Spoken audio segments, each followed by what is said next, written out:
So, ito po yung variation. No? Saan na ito makuha ulit? Compass rose ng chart. Okay? So, first step lagi, yung year. So, yung minus ito sa current na year. Ano sagot? 11. Ha? 11. Oh.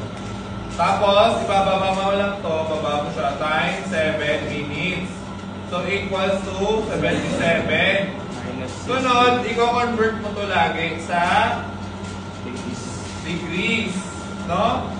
Pag lumampas siya ng 60. Because 1 degree is equal to 60 minutes.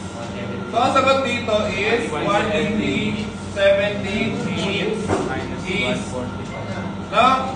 So, pag for example, gusto mo lang siya ma-convert, pwede mo siyang i-minus sa 60. Minus mo na sa 60 kahit huwag mo na siya i-divide. Basta maglalagay ka ng 1 degree dito sa baba. So, kung ano matira? 17. Tama? Tapos, i-apply mo siya dyan. 1 degree, 17 minutes is. Oh, hindi ma-minus. Ito, bakit nyo ito nilalagay? Ha? So, 0 na yan. No? Ang matitira po is 20. 23. 33. 23 ba? 23, sir. 33. Okay. 33 minutes west. No? Ang rule lang, different name, minus, same, add. Okay? Tapos, ang final step, divide sa 60.